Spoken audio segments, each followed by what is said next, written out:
What really happened behind the polished doors of America's grand plantation mansions in the 1800s, when the chandeliers dimmed and the house fell quiet? What secrets came alive in the hidden staircases, the concealed chambers, the rooms no guest was ever meant to see? History books tell us about the whips and chains, the endless labor under a scorching sun. But what they don't tell you is that some of the most disturbing acts didn't happen out in the fields. They happened in the bedrooms, in the hidden rooms, in the shadows of so-called proper Southern society. Behind their lace gowns and Sunday school lessons, some plantation mistresses were hiding appetites that polite society would never dare mention. They used their power not just to command, but to control, to dominate, and to satisfy forbidden desires under the cover of darkness. These weren't just rumors. Diaries, testimonies, and even the architecture of the houses themselves point to a world of secret encounters, acts so scandalous, so shocking, that they were buried in silence for generations. Tonight, we're pulling back the curtain on those secrets, exposing how white women of the antebellum South used hidden rooms and locked doors to conceal dark passions that history tried to erase. Step inside one of those glittering plantation mansions of the 1800s. By day, they were temples of refinement, polished marble floors, imported china, velvet curtains swaying in the humid breeze. The women who ruled these halls looked every bit the part of virtue, draped in silk, whispering Bible verses, teaching Sunday school, organizing charity. To the outside world, they were the embodiment of innocence, the gentle flowers of the South. But when night fell, the facade cracked. The chandeliers dimmed, doors were locked, and the house grew quiet, except for the secrets that came alive in hidden chambers no guest was ever invited to see. In those forbidden spaces, power twisted into something far more sinister. The truth is, many of these women were not the victims history often paints them to be. They were active players in a dark theater of control, and the stage was their own home. With their husbands away or asleep, they discovered the intoxicating thrill of commanding lives in private, not just in the fields, but inside the mansion itself. Historians have uncovered blueprints with false walls, staircases leading to nowhere, and sealed rooms built into these houses. Diaries and testimonies whisper of encounters that blurred the lines between discipline, desire, and domination. This was power exercised in its most scandalous form, hidden beneath lace gowns and polite smiles. Behind the velvet curtains, the reality was far nastier than the romantic myths of the Old South. These women weren't simply keeping homes, they were keeping secrets, buried in silence for over a century. Secrets that reveal not only forbidden acts, but the complete corruption of a society that wore virtue by day and indulged dark appetites by night. Those hidden chambers weren't accidents of design. They weren't quirky storage spaces or harmless architectural flourishes. They were built with intent, with secrecy stitched into the very walls. False panels concealed staircases that led to nowhere. Narrow corridors slipped behind bedrooms, and windowless chambers were buried deep within the mansions. To the polite visitor, the house looked flawless, open, elegant, bathed in light. But behind the facade, there was another house entirely, one designed for shadows. And it was in those shadows that the most scandalous acts of the Old South took place. The women who oversaw these mansions discovered that behind locked doors they could shed their public masks. No longer the pious wife, no longer the delicate daughter. They became something far more dangerous. In those hidden rooms they held absolute power, and with that power came the freedom to indulge desires that society demanded they suppress. The evidence is chilling. Oral histories and post-war testimonies speak of summonses that enslaved men dreaded, the quiet knock in the night, the silent command that could not be refused. Diaries, coded in careful language, hint at special inspections and private lessons that were never meant for the light of day. Even blueprints of surviving mansions reveal the truth. Staircases that vanish into walls, chambers without ventilation, spaces clearly designed for acts no one dared record openly. These weren't isolated stories. They formed a pattern, a culture of secrecy that stretched across the South. From Virginia to Louisiana, from sprawling rice plantations to cotton empires, the rumors echo the same. Hidden rooms, forbidden encounters, and women who wielded their power in ways that polite society could never admit. What happened in those spaces wasn't just personal scandal. It was systemic, a dark reflection of slavery's corruption, where domination extended beyond labor and into the most intimate corners of life. And the silence that protected these women was as carefully constructed as the rooms themselves. When the sun set and the grand houses of the South grew quiet, the balance of power inside those walls shifted. While history tells us that men controlled the plantations, the truth is that behind closed doors, it was often the women who ruled. And with that rule came opportunity and temptation. In the daylight, plantation mistresses played the role of virtue, soft-spoken, modest, pious. But once the doors were bolted and the halls went silent, many discovered the thrill of command. To summon someone with a glance, to decide who would enter the room and who would not, to hold authority so absolute that no voice could refuse them. That power was intoxicating, and sometimes it was used not just to punish, but to indulge. Testimonies and coded diaries whisper of special inspections, private lessons, and night visits that were never spoken of in daylight. These phrases were carefully chosen, veiled in respectability, but their meaning was clear enough. Behind lace gowns and polished smiles, some women pursued forbidden appetites, and the secret rooms provided the perfect cover. It wasn't just about control over work or discipline. It was about a deeper hunger, the thrill of breaking the very rules they pretended to uphold. To the outside world, they were paragons of morality. Inside the mansion, they were something else entirely. And that duplicity, that mask of innocence by day and indulgence by night, is what makes these stories so scandalous. Because it wasn't only the lash of the whip that scarred lives, it was the silent commands, the locked doors, the whispers of desires that polite society swore never existed. Power has many faces. In the antebellum South, it wore perfume, silk, and lace, and behind closed doors, it revealed an edge far more dangerous and far more scandalous than history ever wanted to confess. Every scandal needs protection, and in the South of the 1800s, protection came not just from locked doors, but from silence, a silence so thick it smothered truth for generations. Everyone played their part. Ministers preached about purity on Sunday mornings, while politely ignoring the whispers that drifted through their congregations. Doctors patched up wounds without asking how they got there. Neighbors noticed when household routines seemed designed to hide something, yet looked the other way.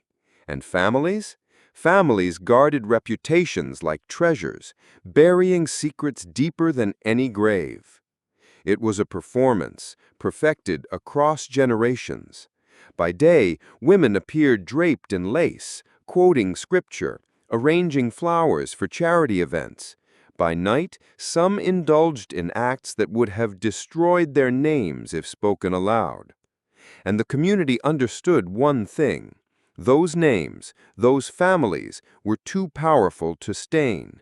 Better to whisper behind fans than to confront the truth. Even the architecture played its part. a locked door explained away as storage, a hidden staircase dismissed as a design quirk. Entire chambers built for secrecy, their purpose never questioned in public. The house itself became a co-conspirator. And those forced into silence had no escape. To resist meant ruin, even death. To speak meant destruction, not of the guilty, but of the powerless. Fear was the ultimate gag, and society knew it. It was the perfect system. Scandalous acts carried out in private, guarded by a wall of respectability in public. The result? Generations of whispered rumors, carefully coded diaries, and testimonies passed in hushed tones. The polite version of history painted these women as paragons of virtue, while the unspoken reality, protected by silence, was far nastier, far darker, and far more corrupt. The Old South wasn't just built on cotton and chains. It was built on secrets and on a conspiracy of silence that let its dirtiest truths rot quietly in the shadows. Some secrets refused to stay hidden. No matter how tightly the doors were locked or how carefully the curtains were drawn, there were times when the truth walked right out into the sunlight, and it cried and it laughed, and it grew into children whose very existence exposed the scandal polite society tried desperately to bury. Estate records and family inventories list them in vague terms: mulatto child, mixed blood, half-breed, labels meant to reduce human beings to property while concealing what everyone knew but no one dared say aloud. These weren't just accidents of fate. They were the shadows of forbidden encounters, proof that the myth of purity was a lie. Plantation homes across the South whispered the same rumor: a child born with features that mirrored not the master, but the mistress. Children who couldn't be explained away so easily. Their existence raised questions that society didn't want answered. What did families do with these children? Some were quietly favored, given lighter duties, better clothing, even an education. Others were hidden, sold away, or erased from the household entirely. But no matter their fate, every one of them was living evidence of scandal. Evidence that those grand ladies in silk gowns were not always what they appeared to be. The hypocrisy was staggering. Women who read scripture at night and lectured others about morality by day found themselves raising children who stood as flesh and blood reminders of their private indulgences. Some tried to disguise it with acts of kindness. Others tried to bury it with cruelty. But the truth was there, in every unexpected resemblance, every whispered story passed down through generations. The forbidden offspring of the antebellum South were more than children. They were secrets made flesh, reminders that the walls of silence were never perfect, that the scandal of hidden rooms could not always be contained. And even today, their bloodlines carry echoes of the past, stories written not in ink, but in ancestry. Chains don't always rattle. Sometimes they whisper. And in the grand houses of the Old South, the most devastating chains were not made of iron. They were forged in fear, silence, and control. Physical bondage was brutal, yes, but the real cruelty, the kind that left scars no one could see, was psychological. The women who ruled behind closed doors understood that absolute power didn't always require whips or locks. It required breaking the mind. Imagine being summoned to a room you could not refuse to enter. To obey meant humiliation. To resist meant ruin. This was the cruelest trap. Compliance demanded and then punished. Some mistresses perfected this twisted dance, forcing obedience one moment, then berating it the next, turning survival itself into shame. And they didn't stop there. They weaponized silence. A single accusation from a white woman could mean death for a man, and everyone in the household knew it. That threat hung over every encounter, heavier than any chain. It was psychological blackmail, a reminder that the hand caressing could just as easily condemn. Fear became the language of the house. A glance, a gesture, a whispered command carried more weight than a shouted order in the fields. The power was subtle, invisible, but inescapable. It seeped into families, poisoning marriages, rupturing trust, making resistance nearly impossible. Even loved ones were drawn into the manipulation. Parents terrified for their children, spouses forced to watch helplessly, siblings silenced by threats.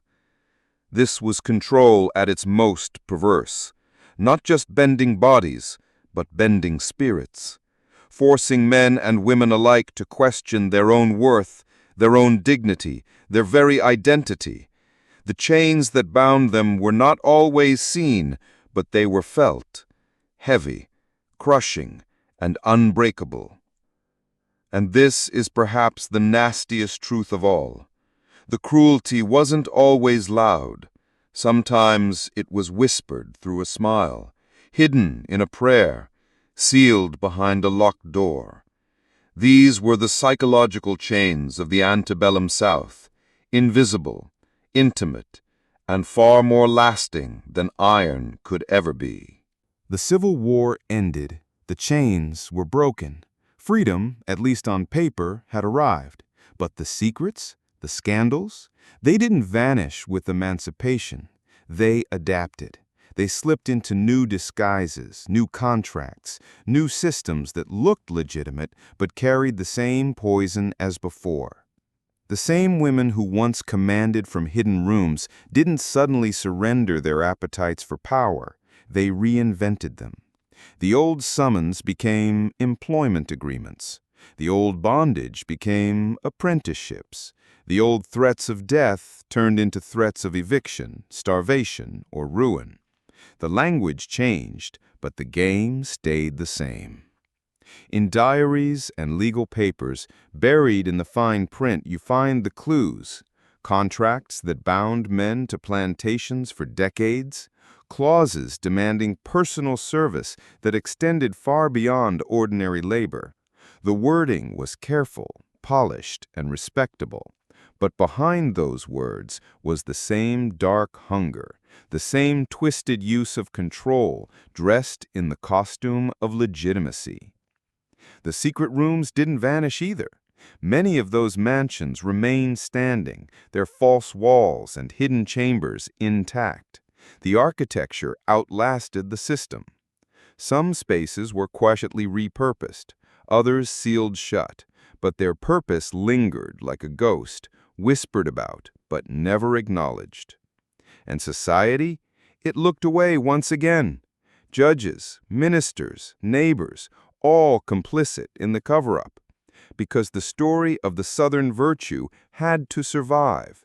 The myths of purity, refinement, and innocence could not be shattered, even as evidence sat etched in contracts and carved in architecture. The scandal of the Old South did not die with slavery.